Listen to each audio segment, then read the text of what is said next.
Trinity gold and diamonds ప్రతి గ్రాముపై 350 రూపాయల తగ్గింపు మరియు లక్కీ డ్రాలో టీవీఎస్ బైక్ మరియు ఎలక్ట్రానిక్ హోమ్ అప్లయన్సెస్ గెలుచుకునే అద్భుతమైన అవకాశం.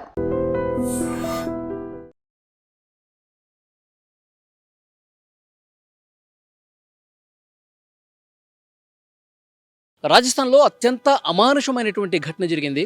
13 ఏళ్ల బాలికని 30 మంది వరుసపెట్టి అత్యాచారాలు చేశారు. నిజంగా దేశం మొత్తం కూడా ఒక షాక్కి గురైనటువంటి ఘటన.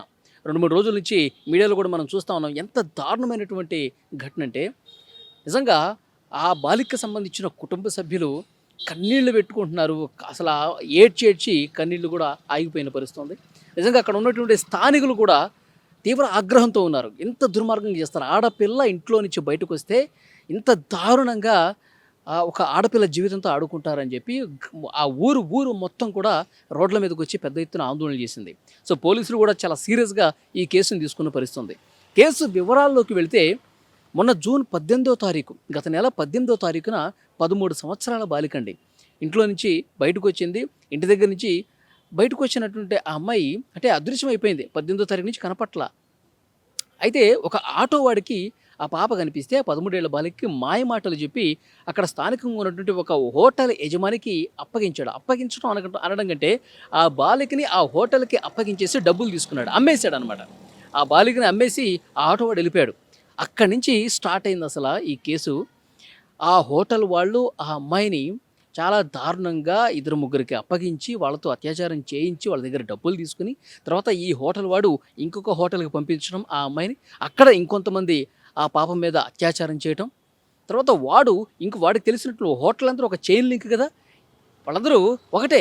సో ఈ హోటల్ నుంచి ఆ హోటల్ కంటే క్యాష్ చేసుకోవటం కోసం నా దగ్గర ఒక అమ్మాయి ఉంది, అక్కడ మీ హోటల్కి తీసుకెళ్ళండి, మీరు కూడా డబ్బులు చేసుకోండి, తర్వాత ఇంకో హోటల్ పంపించండి.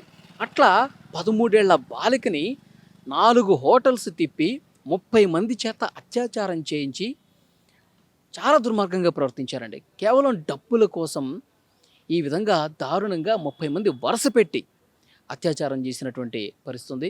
నిజంగా చాలా బాధ కలిగించే విషయం. అయితే ఈ పోలీసులు కేసు నమోదు చేశారు, దర్యాప్తు చేస్తూ ఉన్నారు.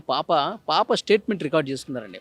ఆ పాప స్టేట్మెంట్ రికార్డులో కూడా ఒక భయంకరమైనటువంటి వార్త ఏంటంటే ఇంతమంది వరుస పెట్టి అత్యాచారాలు చేస్తున్నటువంటి టైంలో కడుపులో తీవ్రమైనటువంటి నొప్పి ఉంది, నన్ను వదిలేయండి, నన్ను మా ఇంటికి తీసుకెళ్ళండి అని చెప్పి ఆ పాప ప్రాధేయపడితే అక్కడ ఉన్నటువంటి ఒక హోటల్ నిర్వాహకుడు, 4 హోటల్స్ ఉన్నాయి కదా, అందులో ఒక హోటల్ ఓనర్ అన్నాడంట, మద్యం తాగితే ఇగో ఈ గ్లాసులో మందు పోసాను, మందు తాగు, ఈ మందు తాగితే నీకు అసలు నొప్పి అనేది ఏమీ తెలియదు, నొప్పి అసలు ఉన్నట్టు కూడా తెలియదు. అంటే మద్యం మత్తులో అంటే మత్తు ఎక్కితే ఇంకేమి నొప్పి తెలియదు అన్నట్టుగా వాడు గ్లాసుల మీద గ్లాసులు మద్యం కూడా తాగించాడంట ఆ పాప చేత. తాగించి ఇక వీడి తర్వాత వాడు అట్లా 30 మంది అండి. దాదాపు 4-5 రోజుల్లో 30 మంది వరుస పెట్టి ఆ పాప మీద ఎంత అఘాయిత్యానికి చేశారంటే నిజంగా ప్రపంచంలో అసలు ఆడపిల్లల మీద ఇన్ని ఘోరాలు ఇక్కడే జరుగుతాయా అనిపిస్తుంది. ఉదయం లేచిన దగ్గర నుంచి మనం పేపర్లు చూస్తుంటాం, టీవీలు చూస్తుంటాం, అత్యాచార ఘటనలు, ఇలాంటి అమానుషమైనటువంటి చిన్నపిల్లల మీద, మైనర్ల మీద దాడి కేసులు జరుగుతూ ఉంటాయి. అయితే ఎప్పుడైతే ఈ కేసుకు సంబంధించిన వార్త బయటకు వచ్చిందో, ఆ కుటుంబ సభ్యులకి ఇన్ఫర్మేషన్ తెలిసిందో, ఆ గ్రామానికి తెలిసిందో, ఇది రాజస్థాన్లోని శ్రీ గంగాపూర్ జిల్లాలో జరిగిందండి. ఇక తెలిసిన తర్వాత రక్తం ఉడికిపోయింది ఒక్కొక్కడికి. ఇంత చిన్న పాపని ఇంత దుర్మార్గం చేశారా వీళ్ళు? ఆడపిల్ల బయట కనిపిస్తే కుక్కల్లాగా ఎగబడుతున్నారు వీళ్ళు కేవలం డబ్బుల కోసం ఈ విధంగా అమ్మాయిల్ని అమ్మేసుకుంటూ ఈ విధంగా అత్యాచారాలకు పాల్పడతా ఉన్నారా అని నిజంగా గ్రామం మొత్తం ఒక్కటైపోయి చాలా పోలీసుల మీద కూడా దాడికి దిగే పరిస్థితి వచ్చింది. ఇక పోలీసులు కూడా వాళ్ళని కొంత శాంతపరిచి ఇన్వెస్టిగేషన్ చేసి మొత్తం 30 మందిలో కొంతమందిని పట్టుకున్నారు, కొంతమంది పట్టుకుని వాళ్ళకి తాళ్ళు కట్టేశారండి. మీరు ఆ వీడియోలు కూడా చూసుంటారు స్క్రీన్ మీద. కాళ్ళకి చేతులకి తాళ్ళు కట్టేసి నడి రోడ్డు మీద కొట్టుకుంటూ తీసుకెళ్ళి వాళ్ళు పనిష్మెంట్ ఇచ్చారు. ఇక అక్కడ ఉన్న వాళ్ళందరూ కూడా ఒకటే డిమాండ్ చేస్తున్నారు, వాళ్ళని మీరు జైల్లో పెట్టద్దు, వాళ్ళని జైల్లో పెట్టి దున్నపోతుల్లాగా మేపుతూ ఉంటారు. ఈ కేసు మళ్ళీ అన్ని కేసుల్లాగే నీరు గారిపోతుంది.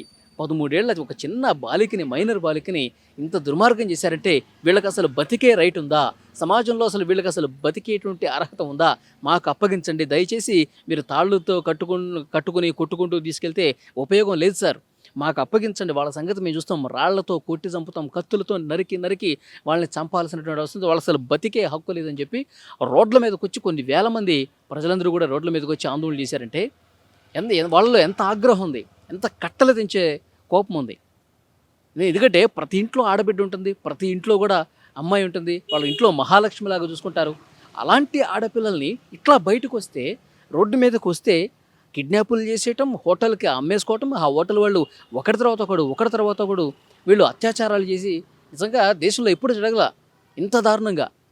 ఇప్పుడు ఆ హోటల్ నిర్వాహకుల మీద కూడా పెద్ద ఎత్తున వాళ్ళే కదా మొత్తం చేసింది, సో వాళ్ళ మీద కేసులు నమోదైన.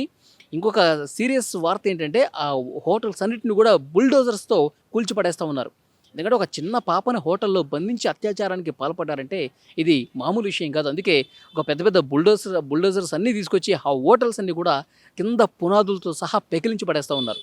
ఇంకా ఆ ప్రాంతంలో 100కు పైగా ఈ విధంగా అక్రమ హోటల్స్ ఉన్నాయంట. ఆ హోటల్స్లో అక్రమ దందాలు చేస్తూ నిబంధనలకు విరుద్ధంగా హోటల్స్ కట్టి ఈ విధంగా ఆడపిల్లల జీవితాలు నాశనం చేస్తున్నారు ఈ హోటల్స్లో అని చెప్పి ఇంకా అన్ని హోటల్స్ మీద ఇన్వెస్టిగేట్ చేస్తూ ఉన్నారు. కొన్ని ఇప్పుడు ఈ 4 హోటల్స్ ఏదైతే ఆ పాపను పెట్టి అత్యాచారం చేశారో ఆ 4 హోటల్స్ మొత్తం కూడా పెగిలించేస్తున్నారు, బుల్డోజర్స్తో మొత్తం కూడా కొట్టేస్తున్నారు, చదువు చేసేస్తున్నారు. మొత్తం ఆ స్థలం మొత్తం కూడా ప్రభుత్వం స్వాధీనం చేసుకునే అవకాశం కనిపిస్తుంది. ఇంకొకటి ఏంటంటే అక్కడ ఉన్నటువంటి స్థానికులు పోలీసుల దగ్గర ఇంకా ధర్నాలు చేస్తూ ఉన్నారు, ర్యాలీలు చేస్తూ ఉన్నారు. వాళ్ళని మాకు అప్పగించడం లేదంటే ఉరిశిక్ష చేయండి, నడి రోడ్డు మీదకి తీసుకొచ్చి వాళ్ళని ఉరైనా వేయండి, వాళ్ళు మా కళ్ళ ముందు చంపండి వాళ్ళని, మా కళ్ళతో మేము వాళ్ళు చచ్చినట్టుగా చూస్తేనే మాకు సంతోషం కలుగుతుంది అని చెప్పి వాళ్ళందరూ కూడా రోడ్ల మీదకి వచ్చి ఆందోళన చేస్తున్నారు. సో వాళ్ళ కోపంలో కొంత తగ్గించడం కోసం వాళ్ళ ముందే తాళ్లతో కట్టేసి ఈడ్చుకుంటూ కొట్టుకుంటూ పోలీస్ స్టేషన్కి తీసుకెళ్తున్నటువంటి పరిస్థితుంది. అసలు ఈ కొట్టడాలు తాళ్ళు కట్టడాలు వద్దు, ఎన్కౌంటర్ చేసేయండి సార్, ఎన్కౌంటర్ చేసేయండి. ఒకరి తర్వాత ఒకరిని ఇంకో 12 మంది కనిపించట్లేదంట. వాళ్ళు ఎటుపోయారు? ఆ 12 మంది 30 మందిలో 12 మంది కనిపించట్లేదంటే ఎక్కడ దాక్కున్నారు వాళ్ళు? పోలీసులు నిర్లక్ష్యం కూడా ఉంది, వాళ్ళు సరైన టైంలో సరిగా పట్టించుకోలేదు. అసలు కిడ్నాప్ కేసు నమోదైనప్పుడే హోటల్లో 4-5 రోజుల పాటు ఆ పాప ఉండి అత్యాచారానికి గురవుతుందంటే 4-5 రోజుల పాటు పాపను కనిపెట్టలేకపోవడానికి పోలీసులు నిర్లక్ష్యం కారణం కాదా అని చెప్పి ప్రశ్నిస్తూ ఉన్నారు.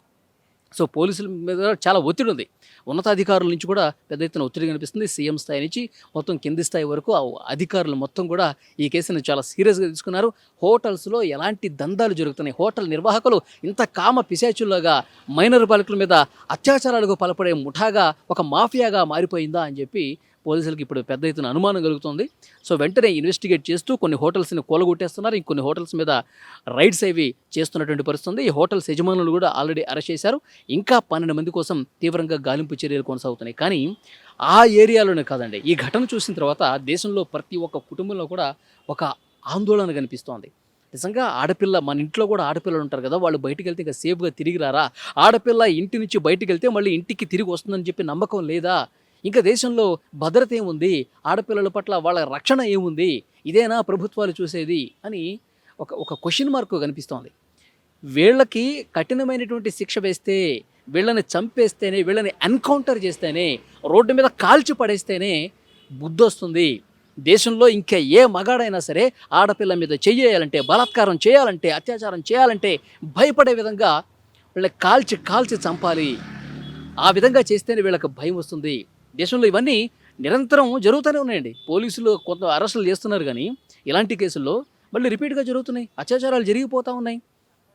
సో డెఫినెట్గా పోలీసులు చెప్తా ఉన్నారు, మేము మీకు న్యాయం చేస్తాం, బాలిక కుటుంబానికి డెఫినెట్గా న్యాయం చేస్తామని చెప్తున్నారు. కానీ ఇలాంటి న్యాయాలు వద్దు, వాళ్ళని ఎన్కౌంటర్ అన్నా చేయండి, మాకన్నా అప్పగించండి అని చెప్తున్నారు. ఇంకా అక్కడ ఉద్రిక్తతలు, ఘర్షణలు కొనసాగుతూనే ఉన్నాయి. సో ఇంకా ఫర్దర్ ఇన్వెస్టిగేషన్ ఎలా జరుగుతుందో చూడాలి. ఈ వీడియో చూసిన తర్వాత మీకేమనిపిస్తుంది? రాజస్థాన్లో జరిగినటువంటి ఈ అమానుష ఘటన, ఈ దారుణమైనటువంటి ఘటన, 13 ఏళ్ల బాలికని ఇంత దారుణంగా చేసినటువంటి ఘటన మీద మీ అభిప్రాయం ఏంటి? ఆ రాక్షసుల్ని, ఆ దొంగ వెధవల్ని, ఆ కామ పిశాచుల్ని ఏం చేయాలి? ఎన్కౌంటర్ చేయటం కరెక్టా, లేదు అంటే వాళ్ళ జీవితాంతం జైల్లో పెట్టడం కరెక్టా? ఏమంటారు మీరు? Please comment.